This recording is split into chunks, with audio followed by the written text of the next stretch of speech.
Tēnā koutou katoa, no whangaparawa aho, ko Matthew Gumbrell tōku papa, ko Nikki Gumbrell tōku mama, ko Tim Hall tōku hoatānei, ko Kate Hall aho. No reira, tēnā koutou, tēnā koutou, tēnā koutou katoa.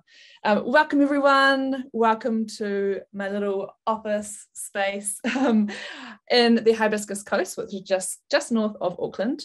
My name is Kate, my father is Matthew Gumbrell, my mother is Nikki Gumbrell, my husband is the wonderful Tim Hall, and I share these things with you because those are the people who have impacted me the most around where I am today and what I'm about to share with you.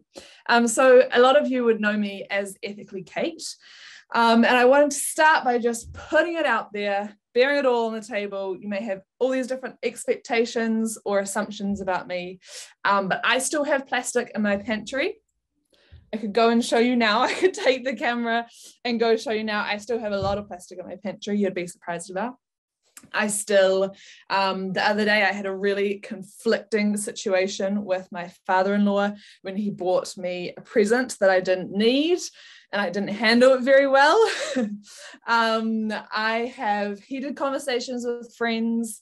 I sometimes take the car, I don't own a car myself, I live car free, but I sometimes take my husband's car when I know I should take my bike.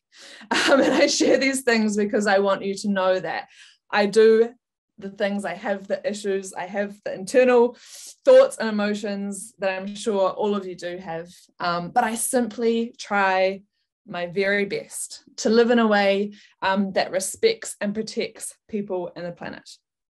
I try to consume less, I try to live consciously, so I'm always thinking about what I'm doing and why. I try to reduce my waste. I think about where my clothes were made, who made them, did those people who make them have lunch breaks, were they paid well? All those. Yep. Oh, sorry, I just hear someone call out. All those sorts of things I try to do every day. I still have blind spots. I still have huge parts of my life that I hope to improve in the future. But again, I try my best because I believe that we are on this planet, and so we shouldn't just aim to survive. We should try our best when we can to thrive. I have a tagline on my website, ethicallykate.com, and it is, "We're here to be alive, so let's live it fully." And today, I want to challenge you around this sentence. We're talking about sustainable living, but I'm not about to launch into how to compost, how to reduce your plastic. I don't think that's where you should go when you start with sustainable living. I don't think you should get into the nitty-gritty. Today, I challenge you to think about, we're here to be alive, so let's live it mindfully. And it's not that we were joking, we were talking at the start, if you were here, about doing a yoga session or something. It's not like that kind of, you know, I can do the tree pose, I'm in a standing desk, that type of mindful, but it's the mindful that asks you to think about what you're doing and why you're doing it. So hold on to that phrase during this session. Thank you so much for taking your time to have your lunch break with me. We're here to be alive, so let's live it mindfully. And I'll be touching on 3 different questions, 3 different points throughout this session. I'll be using stories and anecdotes. And I also wanted to start by explaining that the stuff I will be talking about is not revolutionary.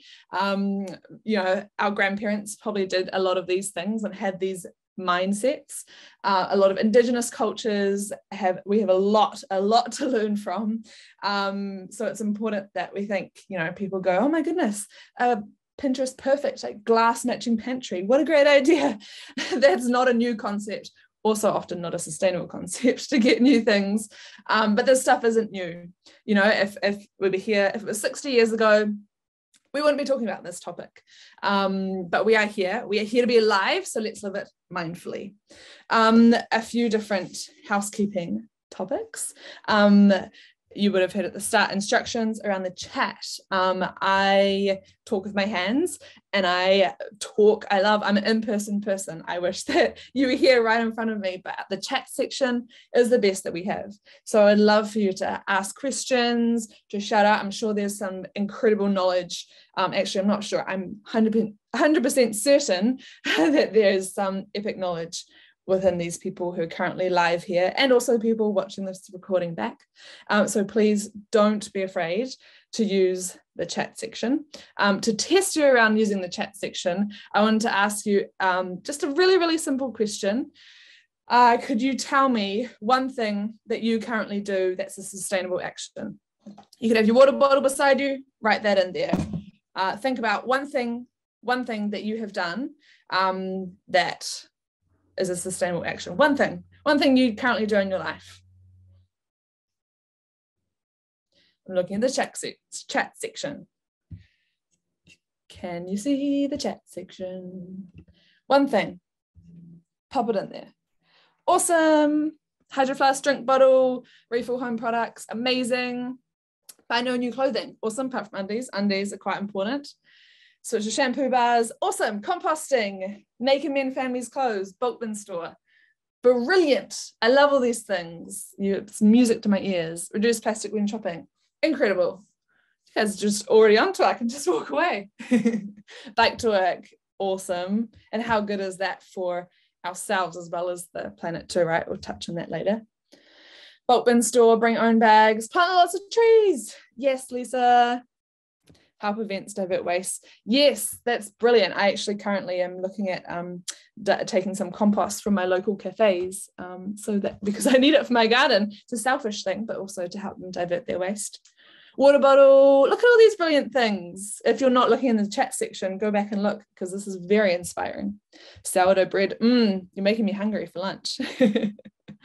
Awesome. So thank you for using the chat section. I hope that kind of warmed you up to the fact that it is there and we can talk about it. Always fire through questions if you need me to elaborate on something. Again, there will be a session at the end where we'll have some good question time. So save maybe your big burning questions until then. But if they're little things that you need me to action in the moment, please put in there. Awesome. Hi, Alia. I hope I said your name correctly. Amazing. I hope you're feeling okay. I hope that this session gives you some inspiration and keeps you entertained for this little break in the middle of the day. So who the heck am I? Some of you may have come to this session already knowing me. Some of you may come thinking, who is this ginger chick who has wavy hair and is, on the Hibiscus coast in a very orange mustard palette? Like, why is she here and talking to me about sustainable living? The answer to that is, let's start from the beginning. Let's start way back when I was a kid, when I was 6 years old and 9 years old. I grew up in a family who always thought about their social and environmental impact. I thought composting was like literally just the thing that you did. I didn't realize that not everyone had a compost bin. I thought a compost bin was as normal as a rubbish bin. My mum hated shopping, so we had big bags of hand-me-downs from friends and neighbours. I remember my dad once, we were able to spend a certain amount at the dairy, and we came back with all this plastic packaged stuff. And that's the first time that mum remembers him saying, that plastic is no good, why do we let them buy that? So it's only until recently in my adult life that I have realized that yes, I grew up in a whānau who had these values from the beginning. Not exact values, but definitely they were instilled, that mindset was there. When I was 9 years old, I lived in Mongolia for 2 years. My dad was a volunteer vet. Our whole family of 5 went over there, and that was a pivotal moment for me to understand we have a global community where impacting them every single day in the decisions we make. Not all of our food is grown in New Zealand. Even when I try my best to shop local, not everything can happen here. So, we have, especially when we're in a position of privilege, we have a responsibility, I believe, to support them. I remember, just understanding how there were people as passionate, as skilled as I was, who were in these situations of poverty that no matter how hard they tried, they couldn't get out of. So that for me, that Mongolia experience as a kid was monumental in my way of thinking, my brain switching. And then there was a catalyst moment. Has anyone watched the documentary The True Cost? If you have, pop it in the chat section or put it down somewhere, remind yourself, a reminder on your phone or a list, The True Cost. It's a documentary. It used to be available for free on Netflix, but you might need to go searching for it now. Anyway, it came out in 2015 and it explains the fashion industry's impact on people and the planet. So from the dyes that are used to dye clothes and change their colors, all the way to how those dyes impact surrounding villages where the clothes are made, all the way to how clothes are sold in a very consumer heavy buy in a retail store. So it explains fashion. And I don't know about you, but I wear clothes every day. Probably most of us are wearing clothes now. However, I can't see any videos, so each their own. That's the beauty of these Zoom calls, right? I could be wearing my pants, but I'm wearing a dress. Anyway, the point is we all participate in the fashion industry, no matter if we love fashion or not. We are clothes wearers. And so I watched this documentary and I just thought it was an incredible injustice learning that this information, this is happening every single day. We're all wearing clothes, we're all part of it, but no one's talking about it.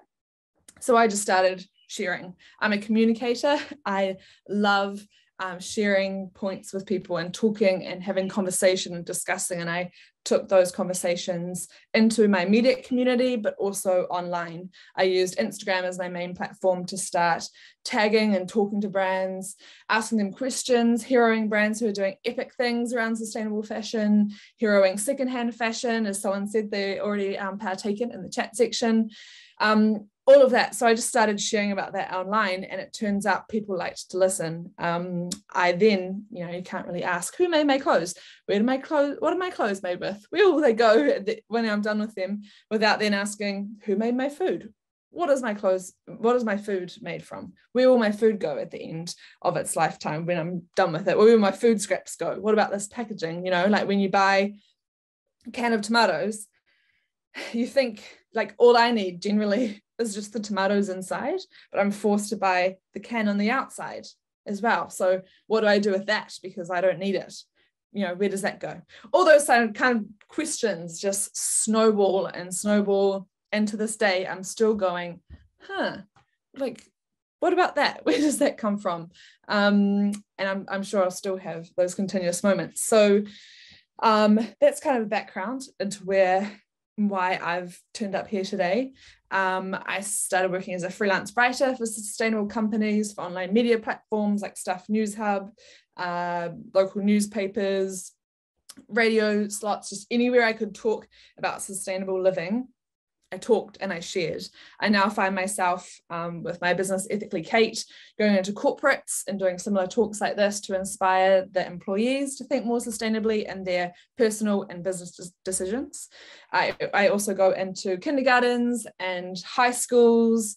I write a lot. I have a blog on my website and also a directory to point people in directions to purchase from sustainable and ethical companies and to make great habit changes. And I still continue to overshare really my life on social media to help people realize, hey, you can do it.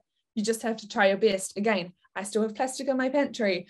I still do things, that you could point your finger at me and go, sorry, what? You call yourself Ethically Kate? How does that add up?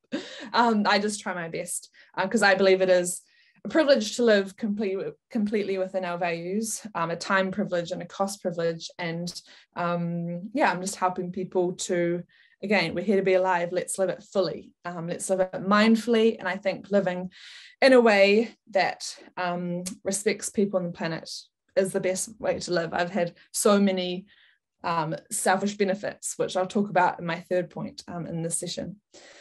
If anyone has any questions, again, about me or anything, feel free to ask them now or feel free to put them in the question bit at the end. But let's jump into things. So when we start talking about sustainable living, again, I talk to hundreds of people a day about sustainable living. And one of the first questions people ask, they may watch the true cost documentary. They may listen to a podcast.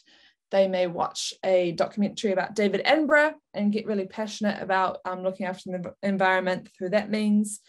You know, they'll do something and they will then go, okay, where do I start? Where do I start? And I'm just going to show you a few places I started. So this is, got some fluff on me. This is one of the first places I started. This is a tank top. It was about 7 times the cost of a tank top that I was buying. I was a student at the time. It was a hard thing to swallow. But the tank top, I'll take it off and show you because it is very, very warm. Tank top is in amazing quality. It's now 7 years old. I wash it really, really well and thoughtfully. The seams are really, really strong. I purchased it from an ethical company here in New Zealand called Koto. And that was one of the first places I started. When I learned about ethical fashion, I realized, okay, I'm going to slow down my consumption, but I need the basics and I need a black tank top. And again, it was hard to spend more money on something. However, this spending more money has meant I've looked after it so much better than I would if I didn't pay very much for it. I don't treat it, you know, just like a disposable skin that I can just easily replace. And this will probably last me, hopefully, at least another decade. So that's one of the places I started. Another place, I had even longer hair than I do now. My hair's quite wild and beachy at the moment. But another place I started, someone mentioned in the chat, is with shampoo and body bars. That's my conditioner, that's my face wash, that's my shampoo. This is the little kit that when I'm traveling, this comes with me, but starting with a little container and bars, and setting myself up with things that weren't in plastic bottles. That was one of the things I started with. It's a concentrate. It costs quite a bit less than a shampoo bar. That's just a little bit cut off, but a big one can be the equivalent of about three shampoo bars. So those are 2 places that I started practically. However, when people ask, where do I start? I don't pass them a handbook. I don't say, you know, here's the list of things to do to live a sustainable lifestyle. You know, I don't send them those pictures of the Pinterest perfect pantries. When people say, where do I start? I tell them you start by deconstructing the ideas you have in your head around what you need and how much you need of it, and reconstructing your mindset. So you start by believing you can make a difference. So I was talking with someone this morning actually around how they get overwhelmed by all the different decisions, right? You're looking at shampoo, you're looking at clothes, you're looking at where your water comes from, all of these different elements, right? Already when you all mention those things in the chat section, you're talking about social, environmental, just so many different elements of life that can be very, very paralyzing, incredibly paralyzing to the point you don't do anything and you sit in a place of guilt and depression and heaviness.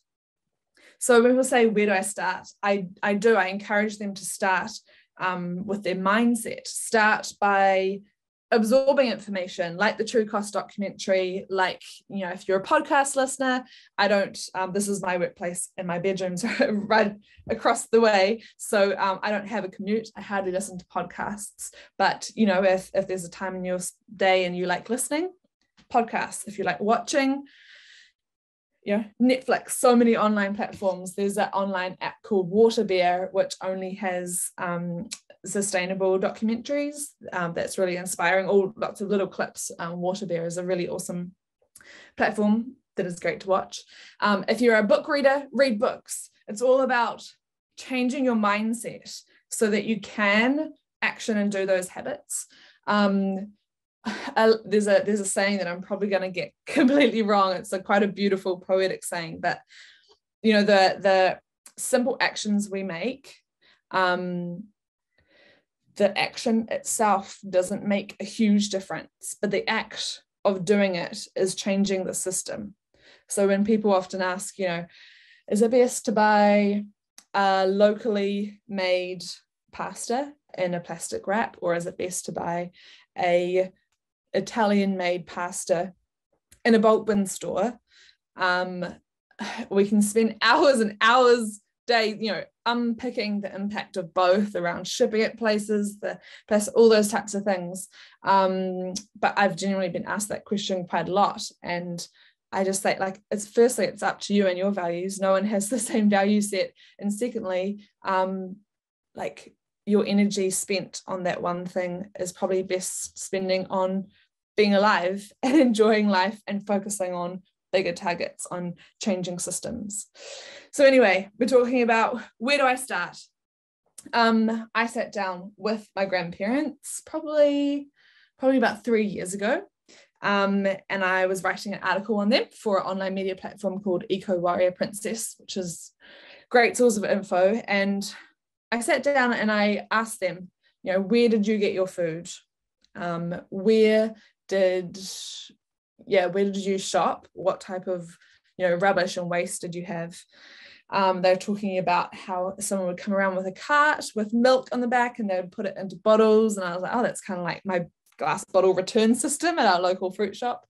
They would go and get meat in brown paper at a butcher.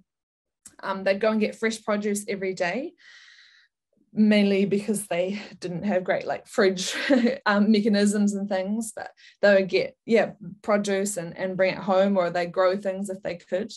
And when I was talking to them, my nana pulled out a handkerchief from her sleeve and just blew her nose, and that was very much like the handkerchief that I carry around with me, a reusable hanky to dry my hands after I've washed my hands when I'm out, or to use for things that you'd usually use a single-use one for.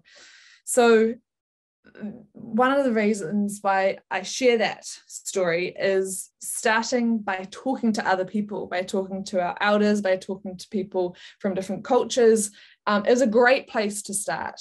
I would say starting there rather than suddenly changing your grocery shop to a package-free store is probably more important and more sustained in the long term. If you start by deconstructing the ideas of how you currently live life and questioning those, and then replacing them with a mindset and values that you feel really good about, then you can make those actions. So don't start by going out and replacing everything with the sustainable option. I use these little fingers because that's not the sustainable option, to replace things that are already in your life that you should use up, right? I see there's a really good question from Lisa in the chat section, and hopefully Hannah's noting that down to touch on it at the end, because I think that's an epic question, and we'll absolutely talk about that at the end, because that's a big one. I can hear a plane flying overhead. Brilliant. So one of the ways they also recommend study, again, is confronting consumerism. That's a big topic for me at the moment. I'm undertaking a wardrobe freeze, which means nothing new is coming into my wardrobe for the year 2022. So not even secondhand or anything, literally nothing new to me is coming into my wardrobe. So in April 2018, I did another challenge called the Minimalist Challenge, or the Minimalist Game, founded by the Minimalists, Josh and Nick. And for the month of April, my husband and I gave away the amount of things that corresponded to the date. So on the 15th of April, 15 things. On the 28th of April, 28 things. And we did that separately. So we had nearly 1,000 things. We kind of rounded it up and kept going a bit. Nearly 1,000 things left our home. I'm just going to take a sip of water. So that was quite a challenge. One of the most exhausting things I've been through. It was physically and emotionally a big undertaking. But doing that minimalist challenge, I always recommend to people because, usually you have like a yearly kind of spring clean or something, and then you do it again every year. And if you add up that time, you're probably, spending a good solid few months of your life, of your precious one life, like decluttering your house and being stressed about stuff. So when people say, where do I start? I often tell them about the minimalist challenge, because that not only helps to, declutter, better headspace, rehome things that could have a much better life elsewhere, but it also meant anything that now comes into our house through the threshold of our door, we think about really well before it comes in. So we're not just accepting everything, we're not getting things, that could be used elsewhere. So when people say, where do I start? I say, deconstruct, change your mindset, talk to people, talk to your grandparents, absorb knowledge, consider trying the minimalist challenge. Also composting. I saw there were a few composts in there, composters, probably not a literal compost in here because they can't type in a chat section, but people who compost, you're already out there. Generally around 50% of a household's waste is organic matter that can be composted. And as someone who has a little veggie garden, there's 3 beds just up my window here, 3 veggie garden beds.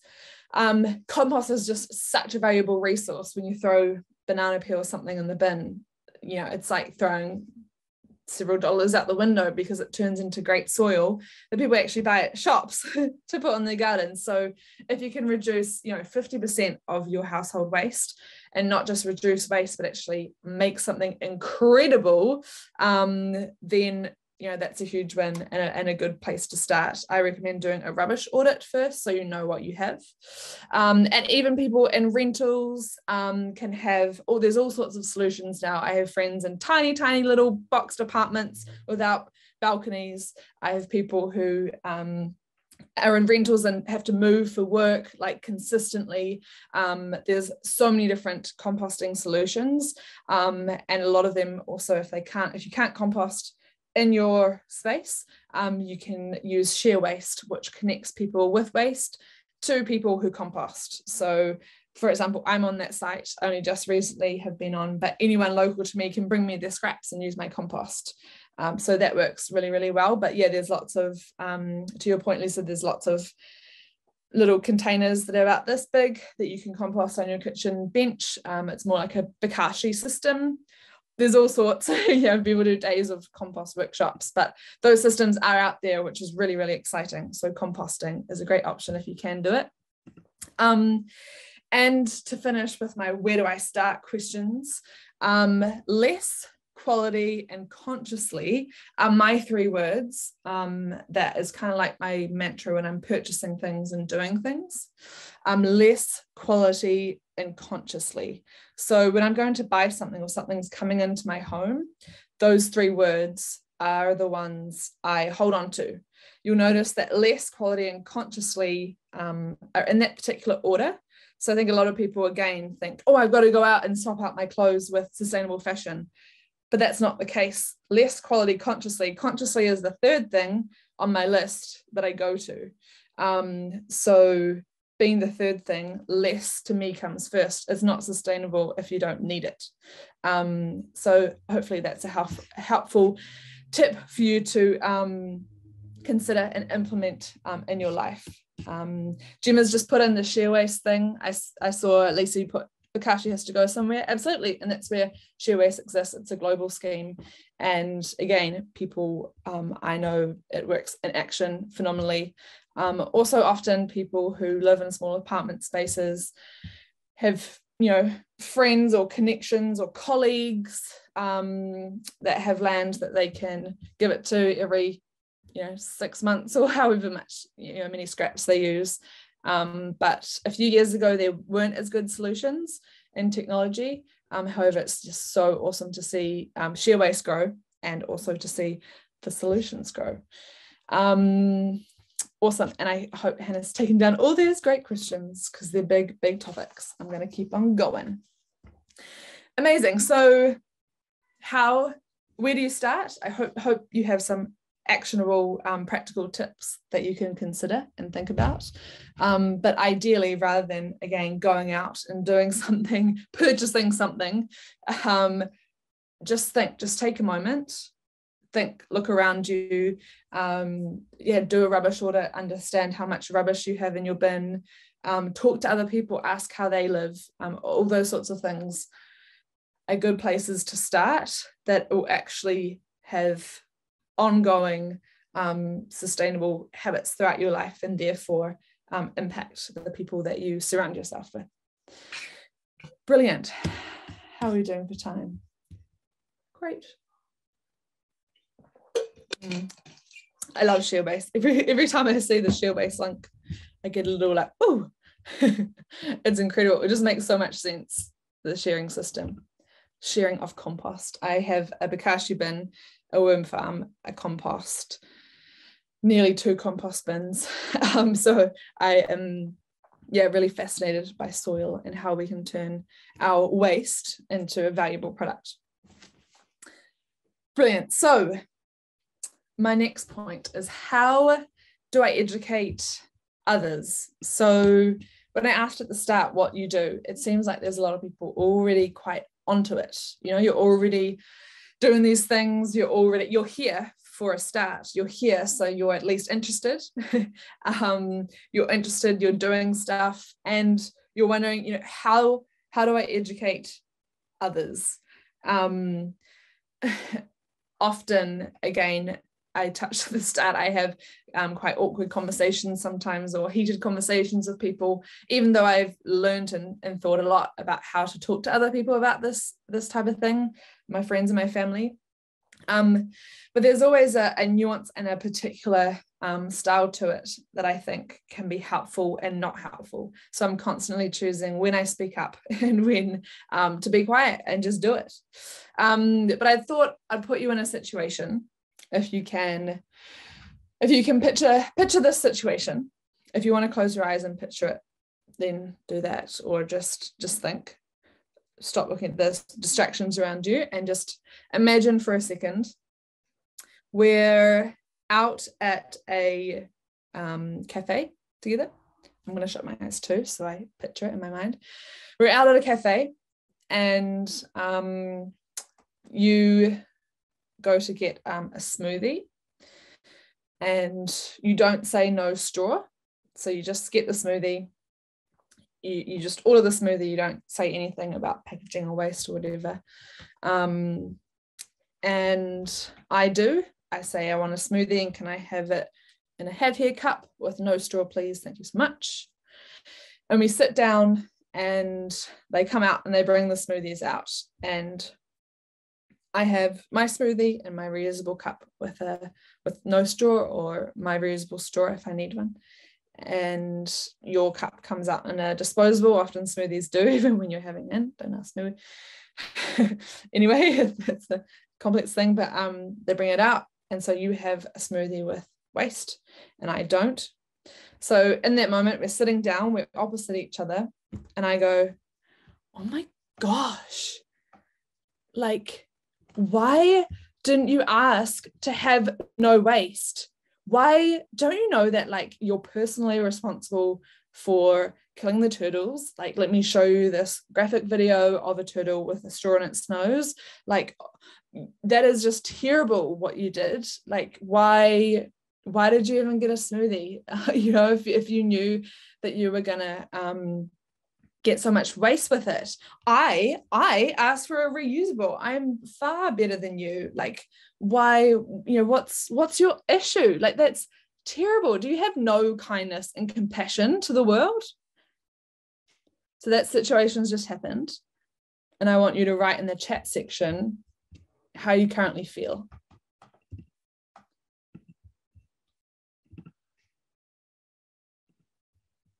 Yeah. Yep. So I've just going back to, yep, shamed. Yep. I'm continuing to tell you, yep, exactly. Yep.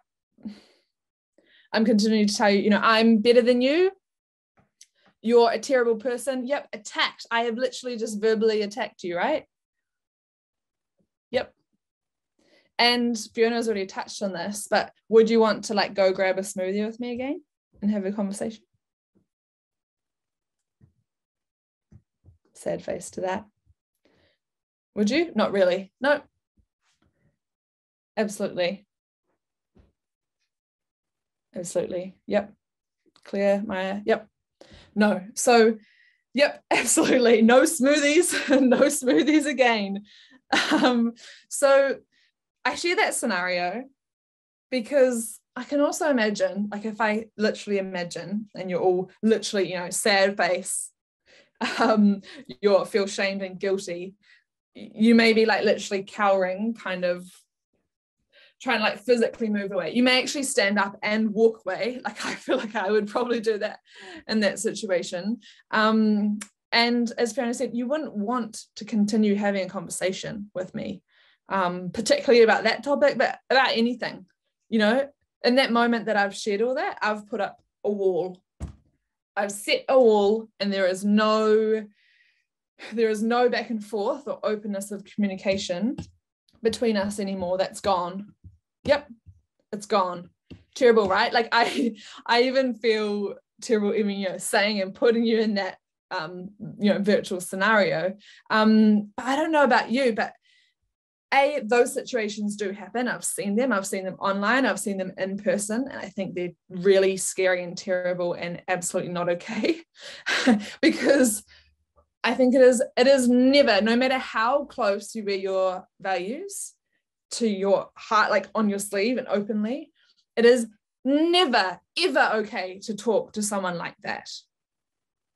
Ever. Like I get like my voice gets trembly and passionately when I think about those situations, because they do happen, and people talk to other people like that, and I don't care if there's truth to the reasons behind. And I saw a question that will answer at the end around, it's a climate emergency, you know. So I actually feel exactly, Annie, it happens too often. It happens too often because I don't know about you, but that was a scenario I made up.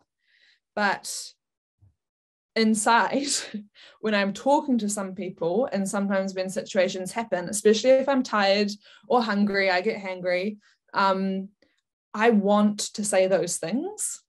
Like I get fiercely passionate about a cause, about looking after Papatūānuku, about, you know, it's like the eco warrior, right? You feel like you want to do that. You may have felt those feelings, you know, those conversations want to emerge, but it is, again, never okay for anyone to talk to another person like that. You've put up a wall. You've blocked off any communication or any openness for change, and that wasn't helpful. That wasn't helpful for your relationship. It wasn't helpful for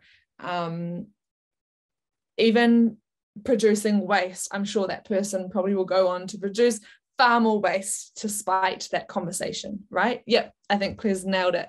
I'll read this out. Kind of stuff puts people off being more sustainable. Yep. They end up thinking whatever they're doing is not good enough, so why try? Absolutely. I had a coffee with a friend who had twins, and she was going, oh my gosh, I feel so terrible about all the disposable nappies that you know, I'm producing with my two beautiful children, but I like just can't suddenly switch to reusable nappies right now. I don't know the system, the process, I can't. And I said, but what if you try one child and use one reusable nappy a day? You know, like that could think about that over a year, like that's a huge impact.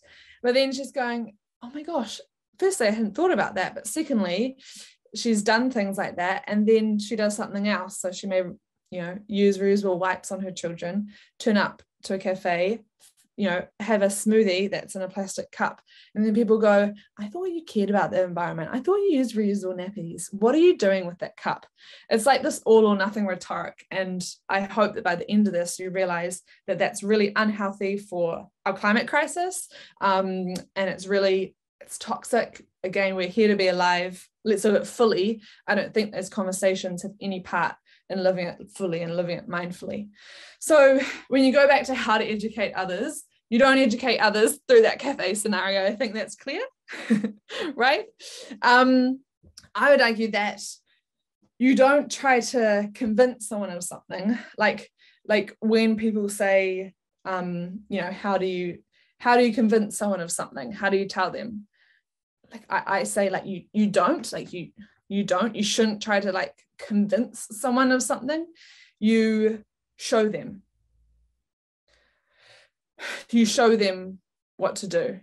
You show. So adults are like children, right? Adults are like children. We never grow up. We all have the same psychology around what we do. I have I've stood in lines before and seen someone, closer in the front of the lines. There's quite a few people being able to see them holding their reusable cup. Here's mine, holding their reusable cup. And they say, oh my goodness, oh, I forgot my cup. I'm going to go back to the car. And they're going to do that. They're watching, they're looking. This person didn't, they're just standing there waiting, going to get their coffee. They probably don't even think twice about having this cup now because I don't know, one of their friends did it and they just started doing it and their coffee tastes better and are reusable anyway, so they go for it. People learn by example, by watching. I went on tour at the end of 2020. I see a few familiar names who were there at my tour in Tauranga. I host 11 events around the country, and I stayed with a lot of different people when I was traveling around. And one of the people I stayed with was my grandparents, my dad's parents, and they, they're not on Instagram. It's not a surprise. It was just where I share a lot of my mahi. They kind of know a little bit about what I do, but they're not huge amounts. They live in Christchurch, so I'm just North Auckland, so I don't see them a lot. But I stepped foot and I stepped into their house, and immediately my grandmother starts taking me on this like sustainable tour of their home. So she's going, oh my goodness, in my shower, look, there's my bar of shampoo, here's my soap nuts in the laundry, this is our rubbish bin, we don't have bin liners anymore, and this is our compost, like these are our reusable. And she started like taking me and showing me all of these things, and never once have I ever told them what to do. Here they were doing all these things that are very similar to the stuff that I talk and share about online, but never once have I told them what to do. They had just picked up on that mindset, I guess, potentially in the conversations we've had, and were running with it. And then I was sitting in a room next to, there was just one wall between my grandmother on a Zoom talk like this, and she was representing the older generation in her local council, and she started talking about all of these environmental and sustainable points and like aspirations that she was speaking on behalf of this group. And I just thought that was incredible to see that. It's a great example of people. I'm not saying that she's doing all this just because of me. There'll be other influences in her life, but how do I educate others? How do I convince others? You don't. Often those situations of yelling at someone at a table are going to be far less helpful than if you just do it and you show people that you can do it. You don't have to do it all, but the simple things actually feel more positive and have so many benefits. It's like people, I think, see me, I hope they see I live in a normal suburban kind of area, and I'm not, off grid in a tiny home. That would be so lovely though. You can live better in society, and you can do simple things that help to change those norms. As Claire's granny says, it's about the journey, not the destination. So don't be afraid to take baby steps. Absolutely. I'm looking down, by the way, because I can talk about all these things all day, but I try to stay, on the point so that I give you as much as I can in this time we have together. So how do you educate others? You don't. you show, you demonstrate. We all learn by example. And I don't think we realize just how often, people are looking and watching us. Amazing. So we're getting to we're at the halfway point. And wherever you are, I would like for us to just take a moment, because I've talked a lot. We've had that confronting situation in the cafe with the straw in the cup. So wherever you are, if your feet are on the ground, if your bottom is on a chair or a bed, anywhere, just be conscious of where you're currently sitting, what your body is touching. And just take a moment to breathe in through your nose if you can, or your mouth. And breathe out when you're ready. Take a little stretch. I'm at a standing desk. It is so hot. You can see my sweaty dress. It is so hot up here at the moment. The sun is going for it, and it is blue sky, a bluebird day, as they say. Have a drink of water if you need to.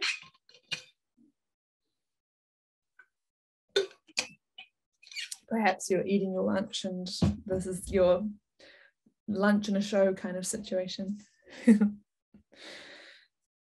Awesome. Amazing. So far we've talked about where to start, and I hope those minimalist challenge, mindset change, rubbish audit, composting things have helped. We talked about how do you educate others. We teach by example. We also understand that generally sustainable habits stick when they come from a place of positivity, of feeling like it's adding more or you're moving forward, rather than taking away something from your life or sitting in a space of guilt and depression. Like in that situation with the cup, you may have felt terrible, like you all said, but you may have gone away and gone, okay, right, I really got to get my act together. Kate went off at me. I need to remember to say no packaging on my smoothie next time, please. You may do that for a little while, but my bets are, as you go forward, that's probably going to drop off your radar, because you're doing the action out of a space of guilt and out of an external driver being me and my finger pointing. Whereas if you did it out of a space of positivity, of, I feel like I have the mental emotional capacity to change my habit and to actually speak up when I order now. I have found a cup in my house, or got one from a secondhand shop, or bought one from a eco shop somewhere that you've found a good one you like, and again, it tastes better. I can take it back easily with me to my office, and you're doing it out of a space of proper conscious intent. And now we move on to our third point, and I brought the world with me. Well, my hair's getting wrapped around the world. I brought the world with me today because this question is, who does this really benefit? Who does this really benefit? Because again, I think some of the questions that Hannah's noting down for our Q&A have been around, how do you do this though when you have zero time to even just do the basics of life and work, when you have minimal costs to, trial a eco deodorant that works for you. You can't risk spending $15 on one and it not working. When you're standing there, I don't know if there are a few people who said they've been to bulk bin stores. When you're standing there and you're personally for me, this happened quite recently. I had a bottle, I was filling up my dishwashing liquid, and I was standing there for far too long, and it just really wasn't dripping out of the tap. And I'm standing there going,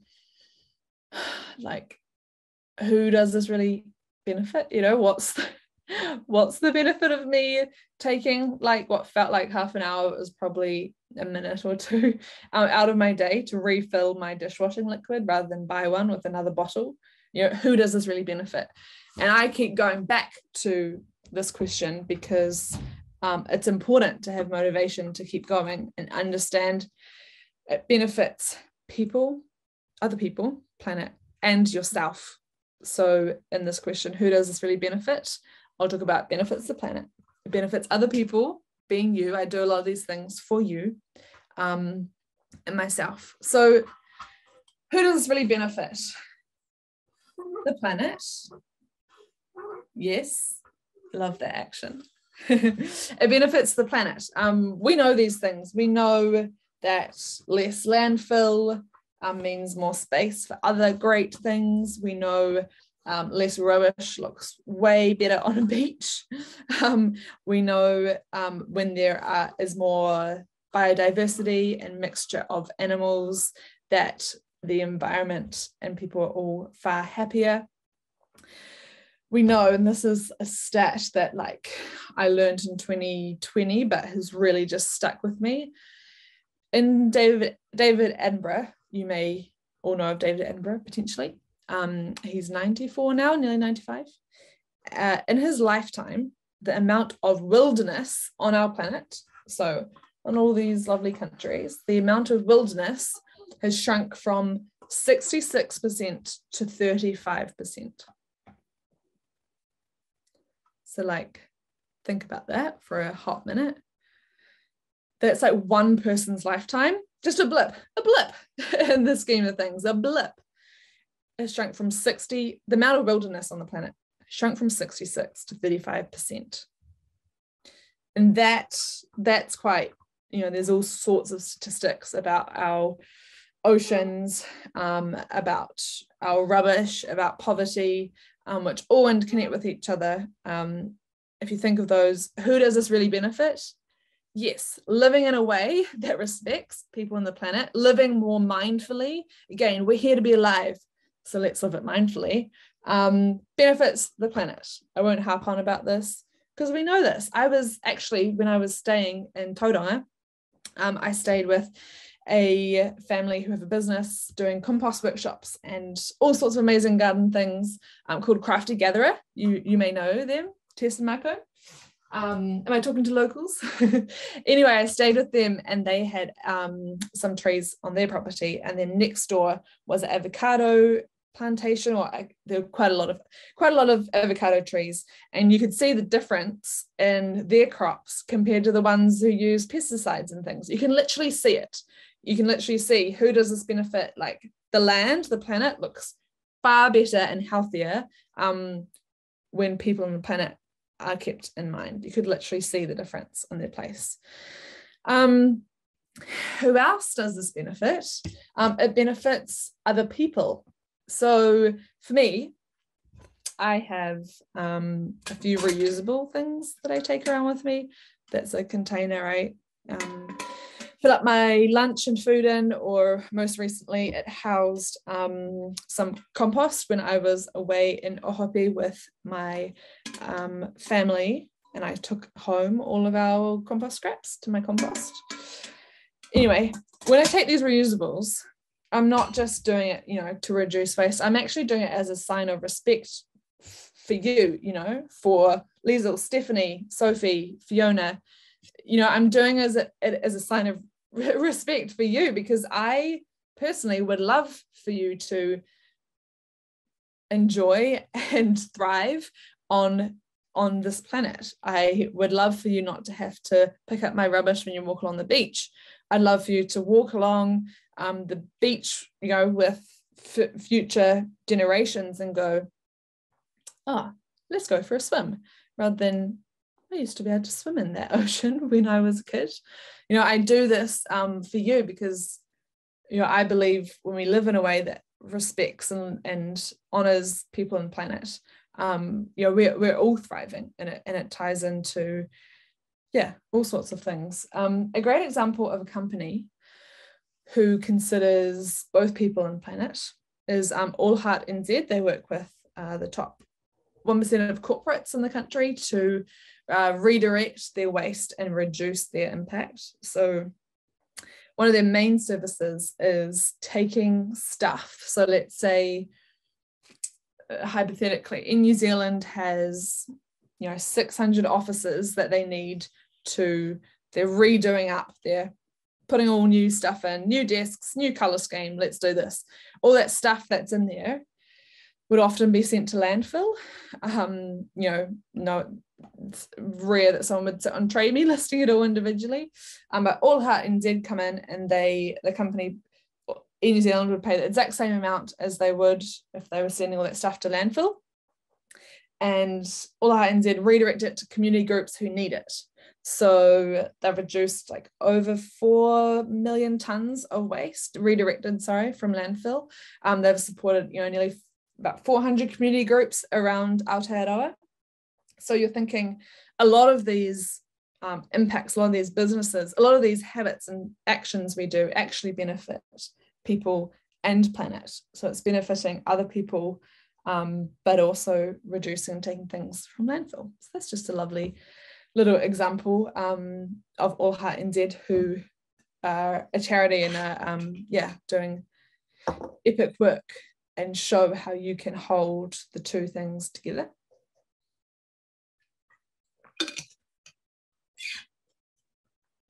And additionally, when I buy things like cleaners, or there's this really great like tonic that's like a wellness tonic that I purchase. When I purchase those from a sustainable business who are doing great things, reducing their packaging, looking after their customers, when I purchase from them, I know that it's benefiting them, because it's showing, yes, I want your sustainable business to thrive and to grow, and I want more of this. It's benefiting their business. They can keep on doing stuff. So I guess a lot of my sustainable habits and actions benefit other people who have businesses or vested interests in companies like that too.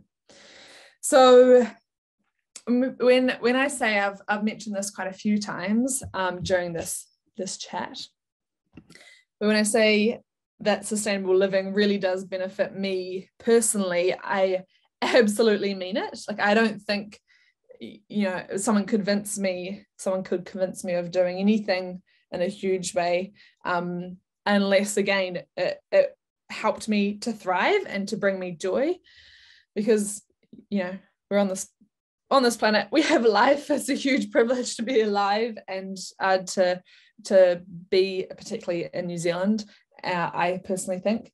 And so I want to live it joyfully. So I wouldn't do these sustainable things if they came at a huge cost to my existence, if that makes sense, without getting into philosophical chat.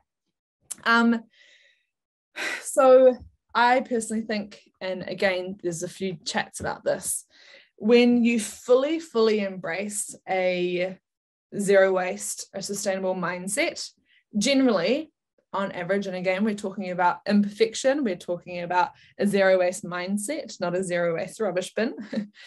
Generally, you save money. I see this happen a lot with people who jump onto sustainable living. Is perceived as often quite an expensive lifestyle. But if you fully wholeheartedly understand the concepts and embrace it, often you do save money. I know for me, one of my favorite swaps has been using a reusable menstrual cup. And that saves me about nearly $2,500 over 10 years. And I know that's just one example, but there are a lot when you are able to make those switches. I made that switch for waste reasons, but it's turned into a wellness reason for me too, but also a cost saver. Also, when you think of people on the planet, when you're considering your impact on those things, I personally think that it helps and benefits your mental and emotional health. So the process of slowly making a meal, that you're more aware of who made it, the different elements and ingredients. If you have the privilege of having a vegetable garden, you've seen the things that have been growing, you've understood how it's grown from seed to a huge, beautiful plant, and you're eating it. That slow process of understanding that has helped me throughout this kind of journey is such a cliche word, but throughout this journey, and I'm still learning, has benefited my mental and emotional health dramatically. I feel like I have better relationships with my friends and family. I'm able to be more present and aware because, again, I've been thinking about those things I said at the start. I've been deconstructing the ideas that I have. I've been considering my mindset, that not just taking the mainstream social values at face value and then adopting them myself. I've been properly consciously thinking and considering, and so it's impacted all facets of my life in a really positive way. Again, sometimes negative, of those little situations like when someone buys you a gift and you don't need it, and so you have a potential conflict in that moment, or when I had a situation where a friend got a little bit emotional about something we were talking about, and it was quite heated. But in general, apart from those little moments, because I'm human, we're all human, we're all learning, I personally think that living a life that respects and thinks about others and people and planet benefits your health, your physical health. You're not putting different things that you don't know in your body. You're thinking far more about what you're putting into your body, and eating really, really helps. So before we kind of think about going to the questions and doing, answer some of those huge topics that come in, I thought I would get practical and vulnerable with you. And I'm going to show you the contents of my handbag. I've already shown you a few things that don't fit in my handbag, but these things often travel with me. I have an electric bike instead of a car, and so I have a big backpack that's on my back, so often those things come in. But I'm going to show you the contents of my handbag. Does that sound like a plan? Everyone's still there, still listening, still thinking? So this is my little handbag. You can hopefully see kind of size-wise for reference. And the reason I'm showing you the contents of my handbag is people go, where do I start? What do I do? What are you talking about? Practically, reusables, blah, blah, blah. Showing what kind of I carry around with me and intimate things that are personal to me that help me reduce my waste is a good way to start and think about what you carry with you. So let's go with an exciting thing first. This is my collapsible cup. It has been a dog's water bowl. Thank you, Annie, for showing you're there. Love her back. It has been a dog's water bowl. Hold lots of chai lattes. It's my preferred drink. Hot chips at festivals. Again, compost to take home if I'm out and I'm not going to eat it, or it's like messy stuff from other people's plates. Take it home for my compost. I can take home leftovers when I go out. Chips, yes. So good. So good. You could even put the sauce on here, put the chips in here. You're good to go. I also have this one because it's much bigger and I can take things. This is a Stojo. I've seen them in secondhand shops. They used to be on a website called Remix Plastic. My brother brought me my first Stojo, which my husband now has, and I have this one. And it was from like a obscure boutique shop, but Remix Plastic stocked them last I checked. But Stojo is it. And then I have a bigger one. This holds a lot of like sushi and things like that, which is great. And this one's very flexy, so it's great in my little handbag. I have hand sanitizer because hand sanitizer is a crucial thing these days, and I fill it up with a bigger refill canister. This is Corbin Road one that is made in New Zealand. Hand sanitizer, hands now. Made in New Zealand and has a refill. Smells brilliant, much better for my body. Oh, this is my wallet. It's an old one from when I was in Mongolia, so that must be maybe 15, 16 years old now. It's like not my preferred style of wallet, but it still works. So I'm going with it. Speaking of napkins, I talked about earlier, I try to say no napkin, please, because it's still a single-use item, even though it is paper. But I store them all in here. If I do come across a napkin, because they're usually under your cup, to the side of your cup, thrown at you when you walk in a container there. There's so many napkins everywhere. So I keep them. It's great for my nieces when I look after them. And then I can put them in my compost at the end. But I also have a reusable hanky I talked about with my Nana, pulled one out from her sleeve. This one's a groovier one though. I feel like this one was from Stephanie, who's, yeah, I was going to say, you might remember this. They're still going around, Stephanie. Stephanie made this. So yeah, a reusable one. You should put your little link in there, Stephanie, so people can find them, because you make great things. Please put your link in. My hands are busy with showing my my handbag. Anyway, this is a reusable bag, and it pops open, and I use that a lot for all sorts of stuff. A scrunchie. This is made with offcuts of something. Going back to the reusables, I have a little bag of reusables. You could just get them from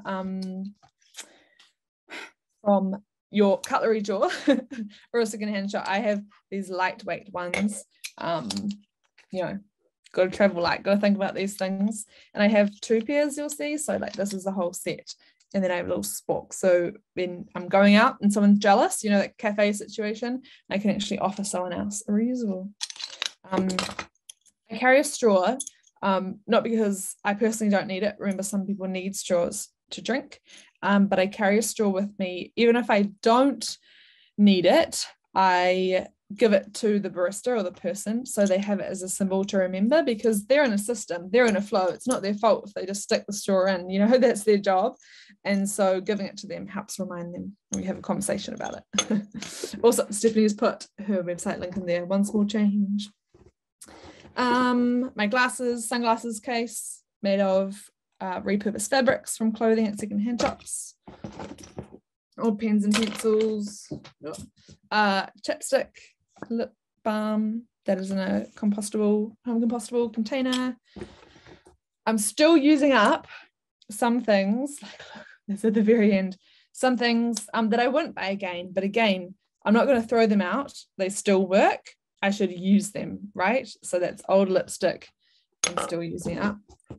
A little sun balm. Yeah, it is sun balm for lips and skin, a sunscreen in a little metal container, and they also have refills.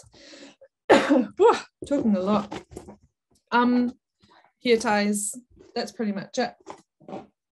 So you can kind of see practically what my handbag looks like with a few different swaps, again, using up what you already have, but a few different swaps that may or may not look different to what you carry with you when you go out and about.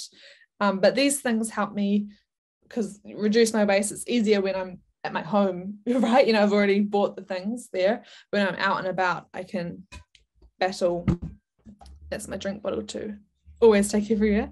I can battle with this stuff. So that's my handbag. So before we launch into questions, and if you have any questions about my handbag, please just ask. But let's just take a moment to recap on what I've spoken about. Yes, it's a Mary Poppins handbag. Thank you for noting, Fiona. Yeah, it's small, but it's powerful. Yeah, so let's just take a moment to recap on what we've talked about. We touched a little bit on who I am, kind of where I come, how I've come to be. We started with, where does someone start with sustainable living? Like, what do you do? And it's not a how-to guide, it's thinking. We start by thinking and observing and becoming conscious. I think a lot of us can easily slip into going about our lives and not stopping to think about potential low-hanging fruit that could really help them feel better, could help them physically, emotionally feel better, but also help other people on the planet. So just being conscious, adjusting your mindset, and talking to others, absorbing information in a way that suits you. We talked about the minimalist game, the minimalist challenge, and composting, my mantra of less quality consciously, which are the 3 words I take in with me into all purchasing and doing decisions. We then went on to how do I convince others? How do I educate others? And please, even though sometimes you may feel a deep passion and desire to yell at someone when they've done something wrong, sometimes I have this really, so I'm being very vulnerable here, I have that urge when you're walking along to like flip reusable, disposable coffee cups out of their hand, you know, when it's just there. Like I have this, reusable coffee cups get me, and that's just like an internal urge that's not helpful. It's a bit silly when I say it out loud, but adjusting those, knowing that none of that's helpful, that's really disrespectful to talk to someone like I shared with you in an example. We talked about showing and demonstrating. I showed you my handbag. Online when I talk about things, I share how I'm doing things in the hopes that other people can adopt some things, leave others, and do new things that just what I do may spark ideas for them. So never underestimate the people who are watching you and your awesome sustainable things, which I know you already do from my first question. And then when we talked about who does this really benefit? The globe. It benefits the planet. It benefits other people, and it benefits yourself. I don't know if you can tell, but I'm quite a happy person, and I think a lot of that comes from living more sustainably, and understanding my impact and being aware of my surroundings. And so just don't underestimate the personal impacts that will come and feel quite selfish and weird sometimes when you do make changes. So I hope you have learnt and been able to change, being able to think about things that you can change from today. I wanted to ask you one question before we go into the questions. Before we go into the questions, there's some great ones coming through, and a good, I love what Deb said. Oh, I'm sorry to hear that. Yeah, yes. Yeah, totally not unrelated to this. Being mindful is powerful, totally.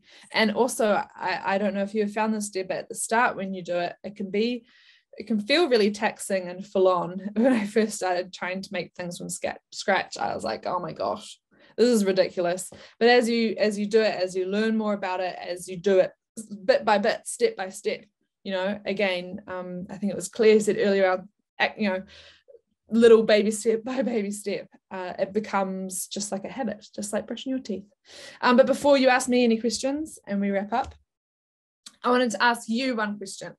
What is one action, and a new one, so one you didn't answer at the start, something you don't currently do, one action that you're going to commit to doing, like in the near future, in this space, one action you're going to commit to doing now? Say it out loud in the chat. Write it in the chat. What is one action? Considering all the things we've thought about today, there may be things on your mind you've been wanting to do, and this is a good moment to, do that and get into it. But what is one action that you are going to commit to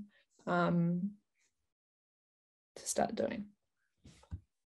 One action. Have a little think. I find writing things down awesome. Yep, I find writing things down really powerful when we say them out loud. When we say them out loud to everyone here. Buying secondhand if I really need something. Awesome. That's great. And that can look like buying secondhand at a secondhand store, buying something on Trade Me, asking friends and family. Often I've tried to look in all sorts of secondhand stores, and I haven't found anything. I've just mentioned it to family and they've gone, oh yeah, I've got this. Expand my food forest to up the variety of food. Amazing. And the variety also will not only impact your family, but also impact the surrounding ecosystems, right? The birds, the insects, everything. Awesome, cool. Bring reusable cutlery. Amazing. Yeah, just grab some from your home, or get ones that are lighter, whatever suits you, Jasmine. Plant a fruit tree. Awesome, Deb. That could help with your cooking and making things from scratch too. You could have some good fruit to use. Taking reusable container with me. Yes, and not being too afraid. Absolutely. I find sometimes, especially if I'm feeling more tired and have less capacity, I'm like, I don't want to be that person. But if we keep being those people, just, know that I've felt like an idiot a lot when I've taken my reusable too.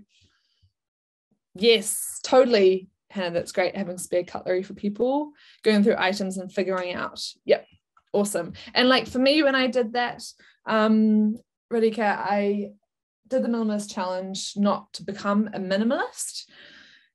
I did it, to confront consumerism, to see like what is happening. I'm not a minimalist. I love stuff. I'm creative, love art and things, but there's a difference, I guess, yeah, totally, to have things that are essential in that, as Marie Kondo says, bring you joy. Spend some time soul searching to find things that I love and fill my cup so I can thrive more. Absolutely. That's why a lot in my, I share a lot on Instagram at Ethically Kate, and I share a lot about, I get outdoors, exercise, do yoga if that's your jam, stretching, spending time with friends and family. I try to share about those things equally, so that people know, things that fill your cup, you can have an impact far greater when you're not pouring from an empty cup. Amazing. Sign up to a Wednesday challenge. That's so cool, Kathy. It sounds like a great Tauranga challenge. Yes, and just even as one day a week, I think that's an epic action to take. Oh no, yes, Claire, maybe you could work out a system around, having some reusables in different places or reminders on your phone. It could be the screensaver of your phone that just says, bring your reusable container. Awesome, Lisa. That's great. Yeah, Priya had an awesome answer. I hope you take the time to do that soul searching. So Hannah is going to jump in. Hannah, are you going to jump in and speak and ask the questions? I'm back. Hello. Awesome. Hello.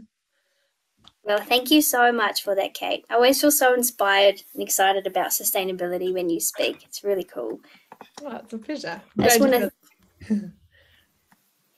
want to thank you too for mentioning the whole idea about perfectionism, and that sustainability is a journey and one step at a time, it is okay.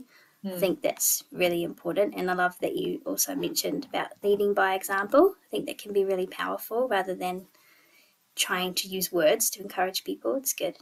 It is good. I think when people try to live a sustainable lifestyle, that also looks very different. We all have different values, right? We all have different priorities. So yeah, absolutely, it doesn't exist. So we should stop striving for the perfection. Definitely. So I've just gone back to the start. There's a few questions from the beginning. I'll start with the one from Lisa. So she's asked, it's about money. So how do you respond to people that say they just don't have the disposable income to pay 7 times the amount of a budget top? Yep, totally. So when I did my tour around the country, I collected everyone's biggest barrier to sustainable living. And one of the main things that was written down was time and cost. So absolutely, it is, we start having a complex kind of social discussion when we talk about, obviously not everyone can have the disposable income. People live week by week. I would say if you can't buy that top, don't beat yourself up. and B, do what you can. So there are a lot of people who can't, for any reason, you know, spend more on a shampoo bar that costs more up front, or a top that costs more up front but has a lower cost per wear. For those people, just do what you can within your means and within your situation. You don't have to take all those examples, you know, literally, and you shouldn't. No one should then have the right to judge you for that. I think having a disposable income to be able to invest in those items up front absolutely is a privilege. So yeah, I think the money chat is a long, complex one, but in a nutshell, I know there's lots of questions. Yeah, that's what I would say to that. Oh, thank you, Kate. And then another good question by Lisa. So this one's about rental properties. So a really significant barrier to this is rental agreements that prevent tenants from having home vegetable gardens and composting or worm farms. And then she's also put, even a bokashi needs to go somewhere eventually. Yeah, awesome. So I think I kind of touched and answered that when I was talking about compost, but to reiterate, share waste is a great space for if you're not allowed any scraps on site, which mostly in an apartment space. Again, I have friends who are in a small apartment with no balcony, and they are able to have a little compost caddy, bokashi on their bench or under their sink or somewhere. But share waste is a great option to find someone local to you, or even again just asking a colleague. I know some people take their scraps to work and then distribute them around and do things like that. So getting creative and working out other systems. Sometimes it may be impossible. Again, we do our best in our particular situation. Cool. I'm just reading this one here. So these are two questions together. This is on climate. So given the urgency of the climate emergency, what are your thoughts on having the greatest impact? So individual change and then sharing that info. And just reading the rest of it. And how others say that we can have a greater impact pressuring local businesses, companies, and government. Yeah, I think we are in a climate emergency. Climate change is now an outdated term. You usually hear climate crisis because that's the truth, I personally believe. There needs to be, so there's government, businesses, and individuals, right? So all three of those need to change for this crisis to be averted or hopefully lowered the negative impacts. So what I encourage people to do is not to stop at just the individual things. Sometimes it can be more powerful to, instead of reduce that one waste item in your house, to spend time each week, block out half an hour in your calendar to sign a whole lot of petitions that match your values, and they're going to be presented to government and have more weight if there's more.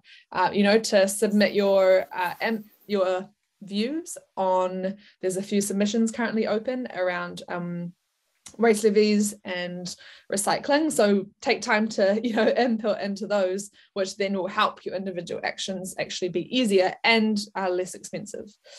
So definitely all three have to change, and we've seen how all three changing has a kind of a push, a momentum that goes together. But again, it's what's within your capacity, right? I have some people who, they own sustainable businesses, they're pushing for that.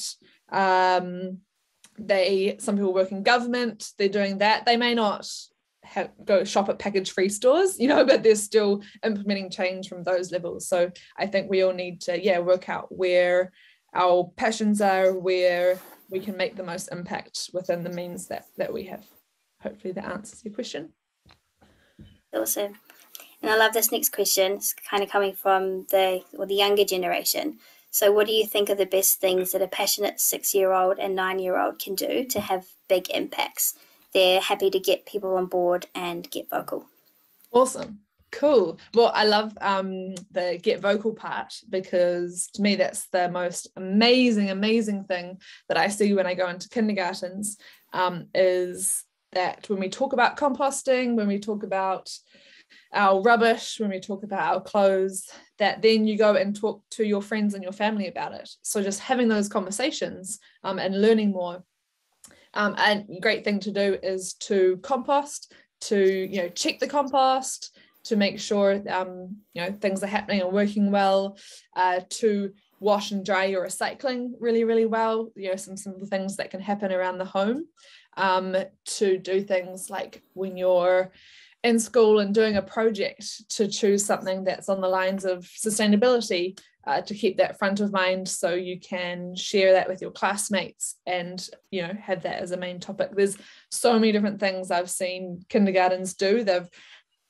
Kindergartens and primary schools and high schools repurposed a lot of materials, gathered materials from the community and turned it into amazing art installations or different things. When you're doing a project at school, think, how could I do this without having to buy something new? Or how could I do this in a way that positively impacts my community as well as helps me learn? So asking those questions too is really, really, really good. There's some more kind of practical, detailed ones that I've done in schools, but keep going, keep being vocal. So we got a few more coming in. So this is a good one too. So someone's asking if you have any thoughts about medical waste and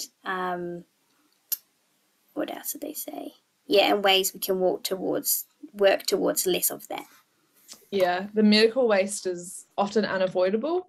I take back any medical waste or expired medications to my local pharmacy, who can deal with it more responsibly, but often not ideally. The medical industry is one of the biggest wasters. The construction industry is the biggest waster in Aotearoa, but it's huge, and often you can't, you have to also look after your own well-being too. So I think a lot of the medical waste won't change until government change happens, until legislation's actually implemented, which incentivizes change around systems and products that are used in the medical industry. And I think as an individual, again, looking out for submissions that the government opens around that to give input, signing petitions, being really kind of vocal in that space, and staying attuned to what you can do and can support. There's often local groups, doing a lot to advocate for those changes to happen, and just being aware. Simply for me, I don't immediately reach for Panadol when I have a headache, making sure there's I'm not saying I never have Panadol, but making sure there's other solutions first. What can I do to prevent things? What can I do to look after myself and my well-being beforehand, before I reach for that. Cool. And then I like this one as well. So Lisa's asked, how do we get more men passionate about sustainability? Yeah. So my Instagram following, there's about 30,000 people and around 92% are women. I can see that on my stats. How do we get more?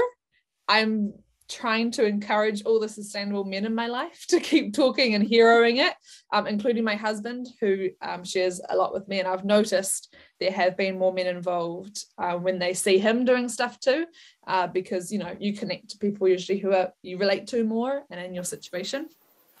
The fact is, women often still do a lot of the household things that involve thinking about waste. So for me personally, Tim and I cook 50-50 and all those sorts of things, but I still am controlling what comes into our pantry, and often that is the case either by choice or sometimes not by choice, by expectation, which is still something we're working on. But I think that won't change dramatically for a while as society changes. I think we're seeing changes, but I think I personally try to just encourage all the men in my life to be vocal and encourage them by encouraging them when they do good things, so that they do more of it.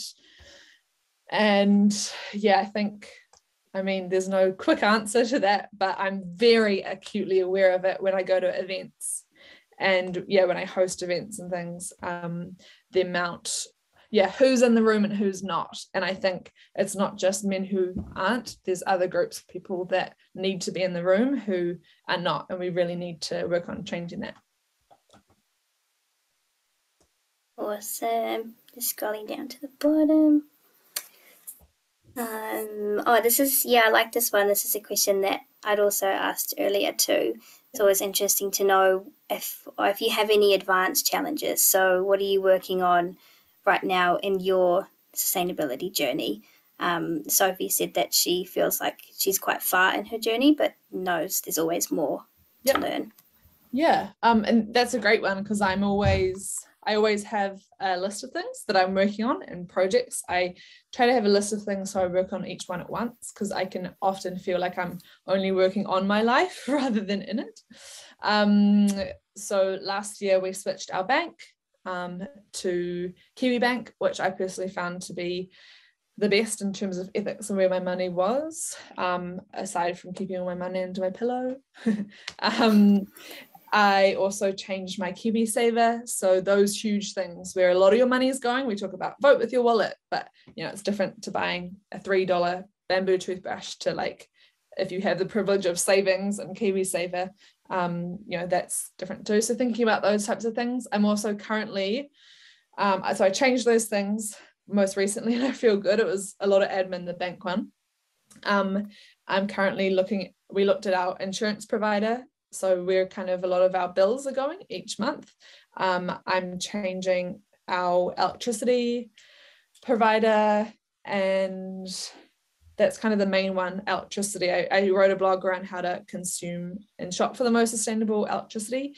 And in New Zealand, it's a lot about how you do it rather than where you shop. But electricity is my current big one, and working out how we can change our habits around that. I even got a really cool gadget, I think it was here, but it is something I can plug into the wall and test the electricity usage of different appliances. So I'm gonna be getting all nerdy on that and seeing it, what things I should focus on rather than kind of all the little things, seeing how I should change my habits. So that's where I'm going to at the moment, is where I spend big chunks of my money and ongoing costs.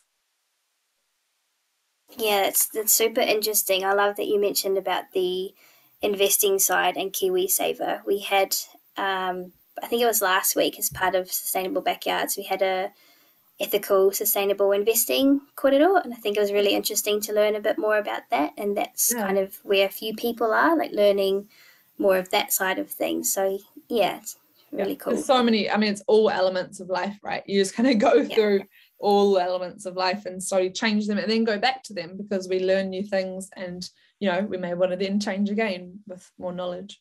Yeah, definitely. So Annie has asked about fur babies, which I love this question too. So do you have any recommendations of cat food or ways that we can reduce the waste of feeding our fur babies? Great question. Yes, great question. And I wish I had like a website to just put in there. I have a dog. My dad is also a vet, so I'm very aware of often the lack of nutrients that are in a lot of the bulk bin cat foods. So you can buy cat food at bulk bin stores often and put it into your own containers. However, a lot of them, the ones I've found, aren't what I would be wanting to feed my cat if I had one. Awesome. Lisa's just put a few in whakatane, all refill containers. So that's awesome. My dog food is from a company called Feed My Fur Baby. They're working on cat food, so it's coming, but there's still some plastic, but 60% less plastic than a normal dog food bag in the dog food that I buy, and it's all made in New Zealand, even the cardboard box that it comes in, and the thin piece of plastic that the food is in. To keep its quality, again, you need to think about nutrition, right? So keep an eye on Feed My Fur Baby, because they are working on cat brands. Whenever I talk about them, a million people ask, are they doing cat food? But But yeah, again, think about how you can, if you can't get package free stuff, that's really good for your animal, then think about how you can repurpose the bag. Again, Fiona said, buy the biggest bag, absolutely. And I've also seen a lot of animal food bags being used as sorting systems in schools for like books and drop-off points and stuff. So yeah, there's lots of ways that people are repurposing what they can't avoid. Yes, and great tips for that. Useful. I think I'll remember those for my family too. Have a dog and they're kind of looking at that step too. Awesome. So Claire's asked, there's just a couple more questions come through. So Claire's asked if you recommend any electricity companies that are, yes, in Auckland. So I live in Auckland and my house can't get solar because of a neighbour's giant half-dead tree. Yeah. Cool. So yeah, I have a blog post, Claire, if you message me after, if you're on Instagram or Facebook, I'm just Ethically Kate, I can send you that blog post that can help answer this question in far more detail. But again, like I said earlier, with electricity, it's often less about who you shop with and more about how you use electricity. So you'll see kind of the complexity of that. And there I wrote this blog post with an energy economist and consultant. So and it was reviewed by a lot of others in that space too. So that was really cool to have the expertise. Yeah, there's less, so it's less about recommending a particular electricity company and more about changing the way you use electricity. So with that in mind, message me, I'll get you that link, or search electricity in my website and it will pop up. We'll be looking forward to chat. And when I finally settle on an electricity company, I will be sharing that online so people can look into that one too. Awesome. And I think this would be, unless anyone else has more questions they want to pop in the chat, I think this would be a nice one to end on. It's just, how do you stay positive and motivated about implementing sustainability practices? Yes, that's a great question to end on, because I hope that everyone has learnt today some practical tips, but also that it is important to stay positive and motivated. You could put those words together. Positivated is a really cool concept. I stay positive by doing things that make me feel good. I do yoga every day and I exercise. I know that's time privilege, but I also prioritize and balance a lot of things and don't watch a lot of TV. So doing things like that make me feel physically able and emotionally able to absorb more information and be motivated to make change. I don't know about you, but when you're sick or when you're tired, it's really hard to stay positive and motivated. So I try my best to live a healthier lifestyle. And I also spend a lot of time with my friends and family not talking or thinking about sustainability. So I know that that's different, could be a bit of a wild answer that you didn't expect, but I think it's really important to, again, the topic, we're here to be alive, let's live it mindfully, let's live it fully. It's really important to live. And for me, having that balance between living and celebrating people and enjoying life, and then a balance between actioning things, having some serious conversations, being in corporate workspaces and banging your head against a wall because you feel like no one's making action. Just be with the people you love as much as possible and try to find joy in spaces that aren't so heavy. Means you can actually make positive change in the time that you do have. And talk to other people. All these people here are obviously on some sort of journey around stuff, so bring it up in conversation, talk to others, find a network of people who have the same battles and barriers as you, and can talk together and problem solve together. Awesome. I think that might be all of the questions. I just wanted to mention for everyone, some really good questions. Thank you, everyone. I just wanted to mention, because there's quite a lot of really good information in the chat, I've noted down a few things, and I'll make sure to pop them on the app underneath the listing. And I'll just give people a few moments to, if they want to have a look at it now, to go that. Oh, Lisa's just, oh, sorry, Lisa, I might have missed that one. Someone has said, can we talk about what school kids can do? And that was from Maya. Yep. I feel like we potentially answered that question or touched on it. But school kids, again, it depends on where they are in the country. So what type of school they're at, if they're in a rural community, if they're in the city, all sorts. That depends on the capacity for, you know, what they can practically do. But again, I see the most impact in school kids who are vocal about city. Awesome, Maya. Thank you, Sophie.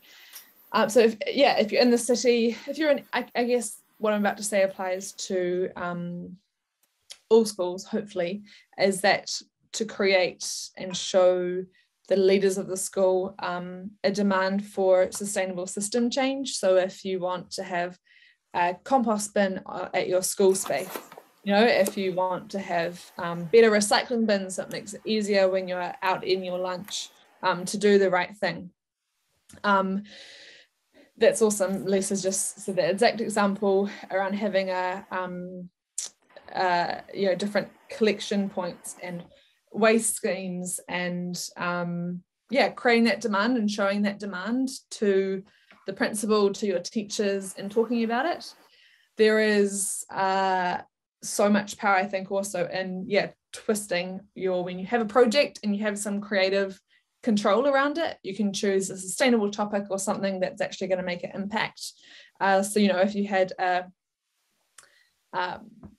I know you're doing hard tech, and you could make, you know, an awesome bin or like sorting system that could be really easy for your school, and that could stay there and exist forever, but you've still achieved your project and achieved what the teacher has told you, you know, to do, what you need to do. And that's cool about a survey around what lunches kids like and what they don't eat. Totally. And if there's heaps of wasted food, then kids, you know, could monitor that and change portion sizes, you know, things like that. Just getting active and vocal. I guess I see a school as a mini community, and I'd encourage everyone to get involved in their own community, attend all those open council meetings and things like that. So again, it's just the same as a school, getting involved, looking around you, take some time to observe with your newfound kind of mindset change. I like that, Lisa. The chickens do. Yeah, well, you need to tell them, but then the chickens might not get enough food. The chickens might be unhappy. So good. Cool, that's awesome, Kate. Thank you so much. And thanks everyone for the questions. I think if there's no more coming through and everyone's happy. If there are any more particular questions, I've mentioned where people can find me too, so everyone feel welcome to reach out and chat online, other spaces. I'm not disappearing. Definitely. Oh, thank you so much, Kate. It was really good to spend some time with you, and thank you for being part of Sustainable Backyards. I think, we all love your mahi. And if anyone wants to, because the session's recorded, if you want to share it with anyone that you think might enjoy it and learn from this, then please do. It'll be on the app later tonight, so you can access it then. And good luck for tonight too, Kate. I think, is your Sustainable Home series available now? Can people still participate in that? Or yes, Yep. So tonight is a styling session. So it's a sustainable fashion course. And this is particularly on just styling for your average human to learn how to optimize your wardrobe a little more. So me and my husband will be teaching this evening. Oh, it sounds exciting. Annie, I just saw your thing come in with the app. So it's not on the App Store. You find it from the EnviroHub website, or if you just search Sustainable Backyards, it should come up for you. It's a calendar online that can also be downloaded on your phone, but it'll be on there. And I can if I put a link here now, just be able to lead it to there. Where is it? It's so brilliant that you have an app. It's such a great system. Thank you. It's pretty exciting for for us this year, trying something new. But I think it's nice to be able to have. There we go. I should put it here. These online conversations as well. Awesome. Something. Yeah. There we go. Cool. Cool. But yeah, I Thanks think so much, everyone everyone, seems for happy. listening and taking the time, and for all your incredible input. It was just, there's some incredible people here, and makes me so hopeful, makes me feel positive and motivated, when we have these chats and I hear people wanting to listen and take that time. So I really honor you for spending precious time out of your days to listen to little old me chat. Thank you so much, Kate. It was so good to do this with you. And I think there's something else come through. No, it didn't. Cool. That's awesome. Just look, everyone, look out for the recording tonight and enjoy the rest of your day. Brilliant. Awesome. Thanks, Annie. Brilliant. See you, everyone. Bye, Kate. Thank you. Bye. Ka kite. Ka kite.